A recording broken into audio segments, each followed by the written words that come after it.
Hello and welcome to the Brain and Transcranial Photobiomodulation Virtual Summit. I'm your host, Dr. Joe Diduro, and my guest is Professor Denis Bragin, my co-author, and he's going to be enlightening us on this topic of brain detoxification, if you will, if I make it pretty general there.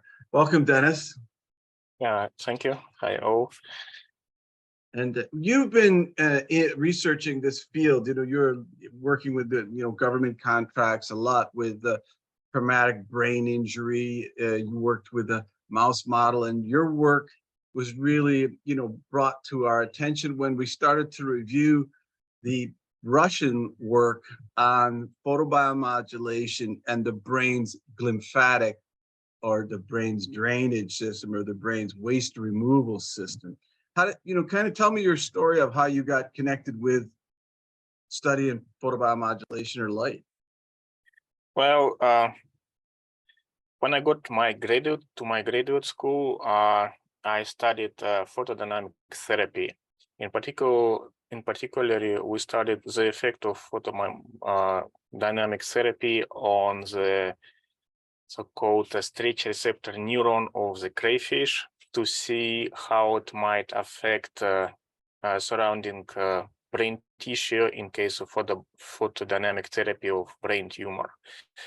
And that was my experience with phototherapy.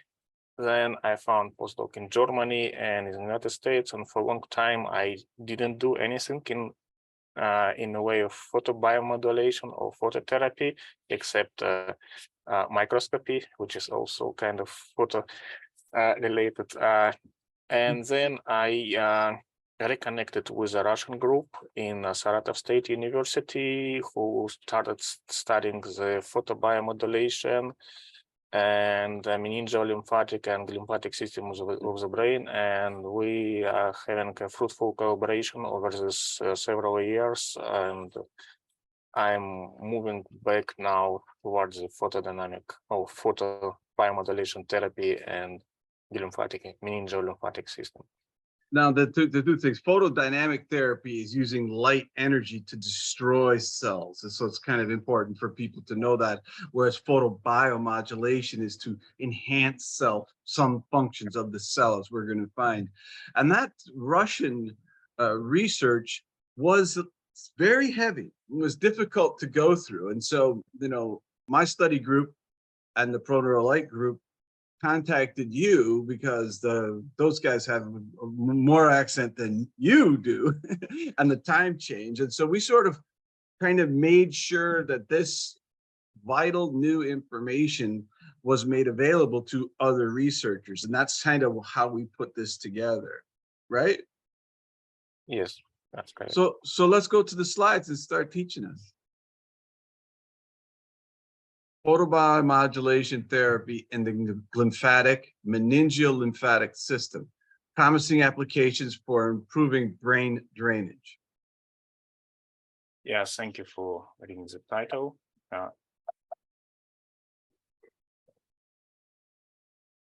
Sorry. Okay. My talk will be based mainly on our recent publication entitled Photobiomodulation Therapy and Glymphatic System, Promising Application for Augmenting the Brain Lymphatic Drainage System, which was published last year in collaboration with you. And I'll talk a little bit about seminal work on Russian group, which I'm proud to be involved on the use of photobiomodulation therapy in boosting of brain drainage system. Here is a Russian group. I just shown a picture of a member of the group.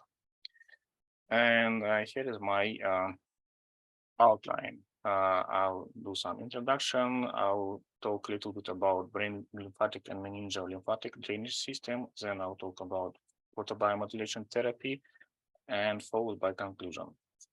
So transcranial photobiomodulation is application of low level of red or near infrared light to stimulate tissues. It has been demonstrated to be an effective approach for promoting cellular proliferation, microcirculation, and for relieving pain and edema in various traumatic, acute, and chronic diseases. Photobiomodulation has also been shown to improve brain hemodynamics along with an increase in cerebral oxygenation and metabolic capacity. There is an increasing body of evidence to support that photobiomodulation therapy of the brain can ameliorate neuronal oxidative stress, neuroinflammation, and apoptosis while promoting neurogenesis and synaptogenesis. To date, no serious adverse effects have been reported for brain photobiomodulation therapy. However, it must be considered that high laser power sources might be hazard due to for macro lesions. What is a glymphatic system? Glymphatic system is a glue-dependent waste clearance pathway in the brain devoted to drain away waste metabolic products and soluble proteins such as amyloid beta protein. The meningeal lymphatic is a network of lymphatic vessels located parallel to the dural venous sinuses and meningeal arteries of the brain. It is responsible for draining immune cells, blood, small molecules, and excess fluid from the brain into the deep cervical lymph nodes. An impaired brain lymphatic system can increase the incidence of neurovascular, neuroinflammatory, and neurodegenerative disease. And photobiomodulation therapy can serve as a non-invasive neuroprotective strategy for maintaining and optimizing effective brain waste clearance. Recent preclinical research in rodents proven the efficiency of photobiomodulation for maintaining and optimizing effective brain waste clearance in several models of brain diseases. So what is a glymphatic system? Glymphatic system is a perivascular pathway that facilitates CSF flow through the brain parenchyma and the clearance of interstitial solids. It was discovered by Mike and Nedergaard group from Rochester in 2012. They injected some fluorescent dye into the brain and observed movement of this dye through brain parenchyma. It can be shown here as a video. It goes through the perivascular space of artery, then through astrocytes and feet, through the brain parenchyma, through CSF, and ends in vein perivascular space. And as you can see on this animation, brain toxins represented by black dots moves out through the vein perivascular space. It should be noted that last century, or even 2 centuries ago now, German physician Heinrich Quincke already characterized brain removal via CSF in 1972. He injected cinnabar into the through the lumbar puncture and observed moving of the dye through with the CSF. However, he haven't observed any movement in the brain parenchyma, probably due to large molecule size of the cinnabar. So here is a scheme of the glymphatic system. So CSF is produced in throat plexus. It moves through the brain parenchyma via perivascular space of arterioles through the brain parenchyma and go out with waste through venous perivascular space. It is a much more detailed picture showing involvement of lymphatic cells. This is why it's called lymphatic system to show that it's a glymph astrocytes and lymphatic like system, lymphatic system. Another system I want to talk about is a meningeal lymphatic system. In general, lymphatic system was not. It was believed that there is no lymphatic system in the brain. For example, this is a picture from the anatomy from like decade ago. So no lymphatic system in the brain area. and it's a system of the vessels that move a fluid and toxins out of the brain, and it's like a filter of the body. However, in 2015, two groups of investigators simultaneously found a meningeal lymphatic system in the brain. One is an American group headed by Jonathan Kipnis. They injected fluorescent dye into the cisterna magna and specific life-1 dye specific to lymphatic vessels, and they found some lymphatic vessels in the meninges, and also they found that this dye moves to the next cervical nodes, so it's connected to the lymphatic system. The same year, Finnish group headed by Kari Alitava, they developed transgenic mice with fluorescent lymphatic vessels and also observed meningeal lymphatic vessels in the brain meninges and observed removal of the dye into the cervical node. So you can see the cervical node here. It should be also noted that this system was described by Paolo Mascagni in 1787 in his breakthrough work, where he completely described the lymphatic system of the whole human body, and he also observed some vessels in the brain. What he did, he injected mercury into the cisterna magna, and out of about 1,000 corpses, he found some vessels depicted here in white in the brain. But since he found only this system only in 7 corpses out of 1,000, scientists did not believe in his discovery, and it was not taken into account for almost quarter century until 2015.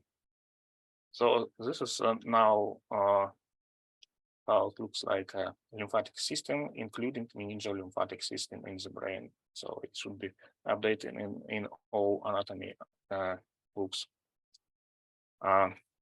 So how the system works or connects to the lymphatic system? It was not really clear how, but when lymphatic system move CSF through the brain parenchyma and through the paravascular efflux through the venous perivascular space, they enter the functional meningeal lymphatic vessels, and the end point of them is the cervical lymph nodes, where it accumulates and move forward to the lymphatic system to clear the brain. So impaired meningeal lymphatics have been shown to be very dramatic to the health, because the toxins accumulated in the perivascular space of the vein cannot go out due to dysfunctional meningeal lymphatics, and it has a lot of deleterious effects. It's decreased coverage of the developed deleterious meningeal immunity, reduced drainage of CSF, compromise monitoring of CSF antigens, and cause atrophy.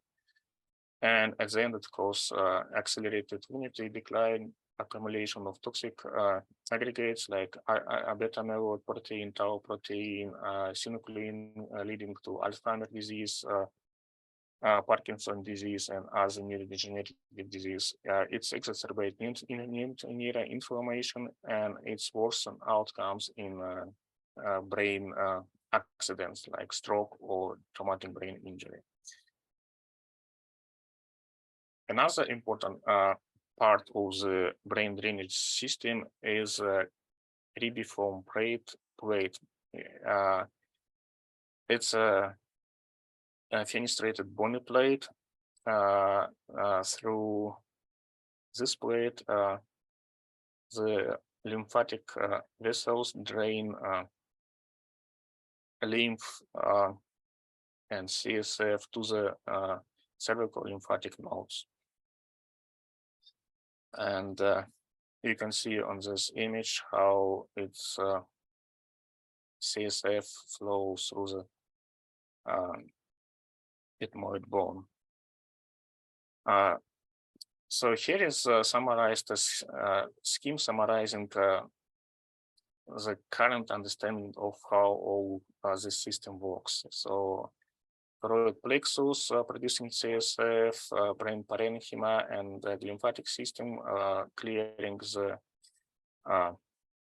toxins from the brain, which moves through subarachnoid space to the meningeal lymphatics, and then they go to the main lymphatic system. However, the question was, how does the solids from perivascular space of venous come to the meninges, despite this, because these layers are sparse and separated.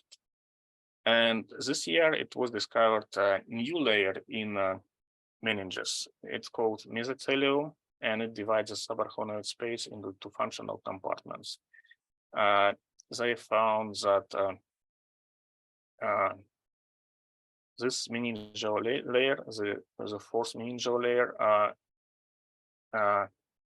is a place of communication between blood system, lymphatic system, and lymphatic system. So this is a place where exchange of the solute occurs. So several conditions affect the brain's lymphatic system. It's a genetics, it's lifestyle, pathology, and they might lead to decreased lymphatic output, neuroinflammation, and increased protein concentration in the brain parenchyma and neurodegeneration.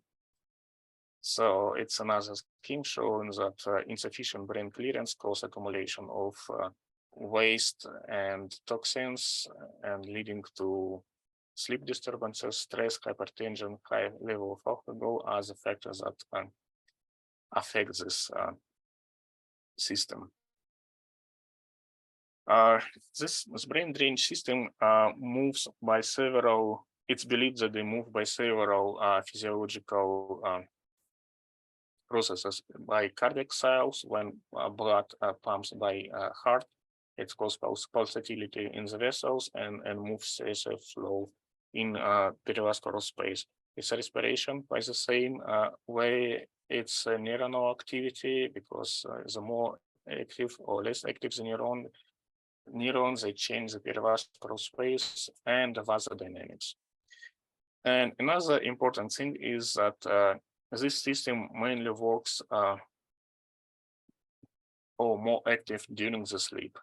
Here on this image, you can see the activity of drainage system, and it's more active in the deep phase of the sleep. The precise mechanism of it's unclear yet, but it shows that during the sleep, perivascular space is increasing, which boosts the fluid movement.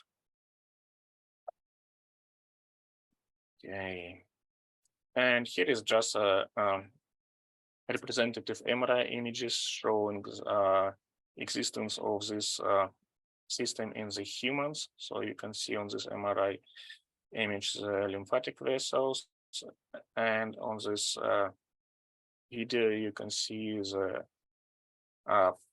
pulsation of CSF in the some of the parts of the brain. That's the blue one in the fourth ventricle. That's the CSF that we're seeing, right? Yes, it's the blue CSF in the ventricle. Yeah. Okay, now I'll talk a little bit about photobiomodulation and brain drainage system, how they can be related. So I'll tell a little bit several experiments about Russian group that shows the efficiency of photobiomodulation therapy in the boosting lymphatic system in the brain. So first, it has been shown that photobiomodulation causes vasodilatation of lymphatic vessels in mesentery, in the intestine area. And it's also depend on pulsatility, because systole and diastole shows different diameter. And here is the diameter of vessel before photobiomodulation and after photobiomodulation. So you see in both cases it's substantially increased.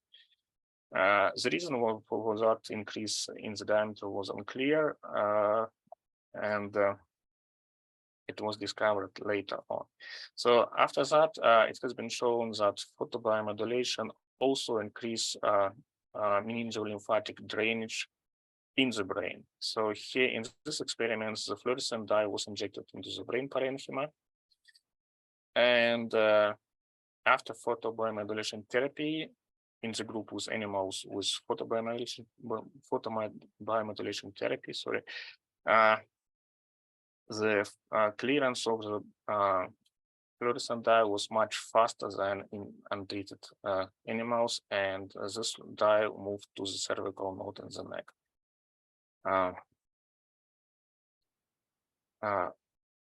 So it was also tested in a model of intracranial hemorrhage, which is a very severe brain disorder.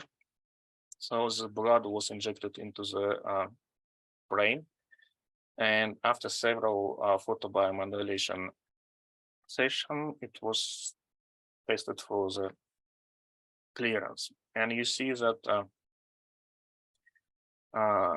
photobiomodulation increases diameter of the meningeal lymphatic vessels, and it boosts the clearance and lead to improved outcome of these animals. And here is another example of another fluorescent dye, Evans blue, which also much faster clears from the brain, as you see on the red curve. And here is a cervical lymph node without photobiomodulation. You see it almost now increase the fluorescence increase very slow, while after photobiomodulation it shows fast moving of the fluorescent dye from the brain into the lymph cervical node. And to answer the question, how photobiomodulation cause vasodilatation, it was suggested that probably it's a nitric oxide involved in this process. Nitric oxide is a well-known vasodilatator, which cause and regulate homeostasis of damage of blood vessels and the lymphatic vessels. And in this experiment, it was used L-name. It's a well-known inhibitor of nitric oxide synthase that produce nitric oxide.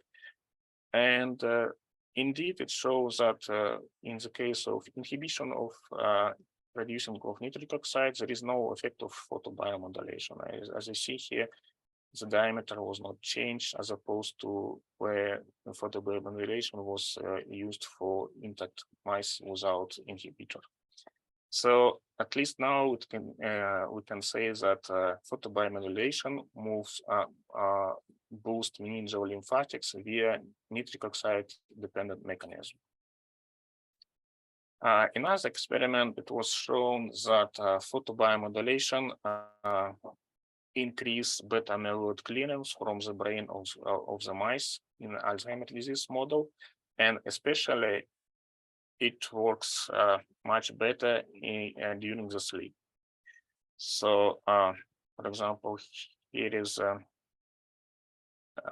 fluorescent signal from beta amyloid in the meningeal in cervical lymph node after photobiomodulation in awake and sleeping animals, and the effect is much more pronounced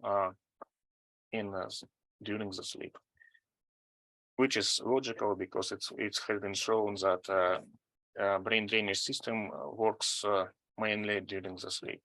And here is a staining of the brain of these animals, and you see that in Alzheimer mice with photostimulation, there are much less beta amyloid plaques than without photostimulation, and much less than in photostimulation during the awake state. The last experiment I would talk about is photostimulation of the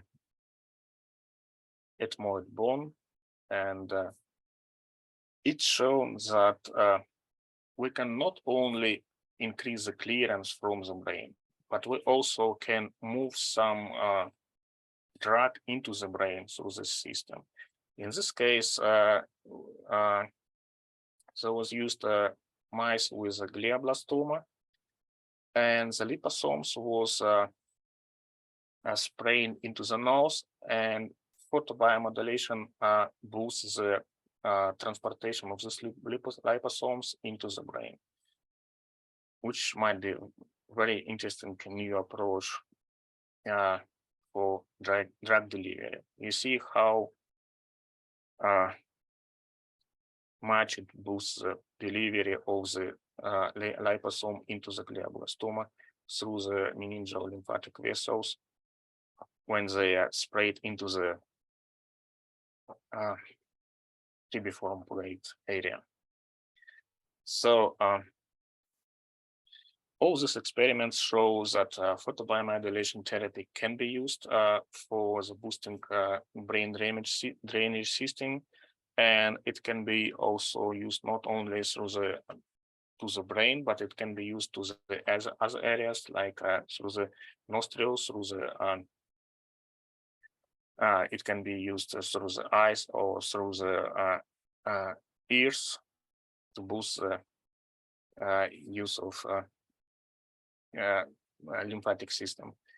And one of the approach might be used through cribriform plate elimination, neck to boost cervical lymph nodes, and of course the skull. So this is a system that can be used, for example, from proneurolite with different parts, different wavelengths to affect different mechanism of photobiomodulation. And here is the hypothetical scheme of this approach. And in conclusion, I can say the brain drainage system plays an important role in maintaining water and ion balance of the CSF, waste clearance, and reabsorption of macromolecular solids. A second physiological function includes communication with the immune system, modulating immune surveillance and response of the brain, and photobiomodulation of cranial and the extracranial lymphatics may be a promising approach for the treatment of brain disorders. Thank you. Wow, so what I'm saying is, and even I don't think it's ever been explained that well, even with all our meetings and adding the new information was just phenomenal. I think brings people up to speed of the importance of this lymphatic system, then the meningeal system, and then this subarachnoid layer that's really the communication. That was a question that we asked in our meetings, like, how does this happen? And then it was January 23rd when they put that research out. So that was kind of very helpful for us and our group and what you were doing. And I think that you explained it so well, especially tip of the hat to the excellent explanation of the Russian group that really helped, all of us and to understand these fundamental principles. And I think that you do make a good point about the multimodal approach if you want to address this. So like when we do our therapy, we use the neck at night to increase the flow to the brain, intranasal to increase blood flow to the brain, and the head wrap goes around the head and the ears and the forehead, and then a top wrap that runs down the middle. And that's really the three main areas, the base of the skull, the nose, the eyes, right, the ears, and then this is the drainage vein that goes down here. And then we use the body pad here, right, on the chest most of the time, because that's where those cervical lymphatics also drain, right under the rib cage. So now we have 4 or 5 different applications of light done at the evening time, because light is circadian medicine, as we talked about in the paper. We need to pay attention. If we're going to highlight the lymphatic system, we need to do it, maybe over the night, or at least close enough to the night. And then in the morning, when we wake up, when the brain is starting to wake up and the brain's going back to normal with its paravascular spaces, we do the same procedure to help the drainage go out. And that's kind of the whole scenario, is like, do the right therapy, do it at the right time with the right wavelengths, and you're going to have much better changes in results, right? Yeah, and it might be also done with monitoring of brain of sleep phases and automatically modulating the therapy. However, which way we do it. Now, the thing is, well, they say, well, like, what about executive function? Dr. Joe, I mean, are you really trying to improve executive function or memory? And I step back and I say, it's a multimodal therapy for the brain. It's not for a specific function, right? It's like, if the brain has less toxins, if the brain has less neuroinflammation and less beta amyloid and better circulation, it should be able to kind of do its job. Would you agree with that? Or should we say, take a brain that's all clogged up and try to make it think better? It's only going to make it more clogged up, right? It might be even as a preventive therapy.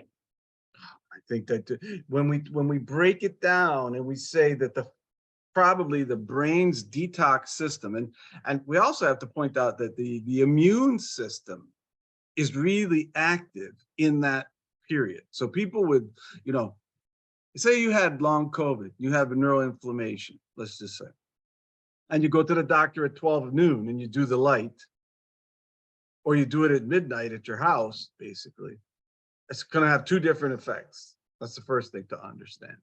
And the final common pathway of these diseases is a gunked up brain, a brain that can't drain, right? That's what we're really finding. So yes, we can stimulate the brain. Yes, we can stimulate thinking with photobiomodulation, but someone, and as our group, is focused on helping the brain detox, helping the brain's immune system, because that's the brain's innate healing process. It's not going to think more if it's not healing better. Yeah. So thank you for your great presentation and all that you've done for this conference. Thank you.